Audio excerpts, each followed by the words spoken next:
Good morning to all. இன்றைக்கி வந்துட்டு நம்ம 7th ஸ்டாண்டர்டில் இயல் 1 பேச்சு மொழியும் எழுத்து மொழியும் அப்படிங்கிற ஒரு லெசனில் தெரிந்து தெளிவோம் அப்படிங்கிறத பற்றி பார்க்கலாம்.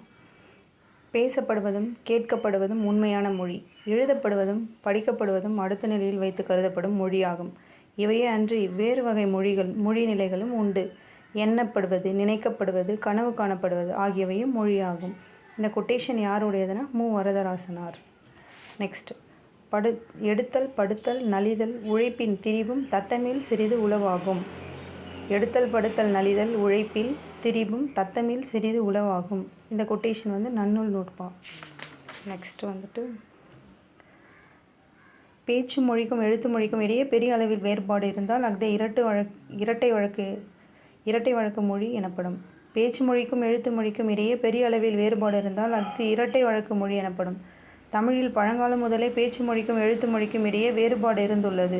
தொல்காப்பியர் இவற்றை உலக வழக்கு, செய்யுள் வழக்கு என்று கூறியுள்ளார். நெக்ஸ்ட், இக்காலத்தில் புதிய அறிவியல் கண்டுபிடிப்புகள் மூலம் சான்றோர்களின் உரைகள் ஒலிப்பதிவு மற்றும் ஒளிப்பதிவு செய்யப்படுகின்றன. இதன் காரணமாக பேச்சு மொழியும் நீண்டகாலம் நிலைத்து நிற்கும் நிலை ஏற்பட்டுள்ளது. நெக்ஸ்ட், கேட்டல் பேசுதல் எனும் முதல் நிலையிலேயே குழந்தைகளுக்கு தாய்மொழி அறிமுகமாகிறது. படித்தல் எழுதுதல் எனும் இரண்டாம் நிலையில் பிற மொழிகள் அறிமுகமாகின்றன. தேங்க்யூ.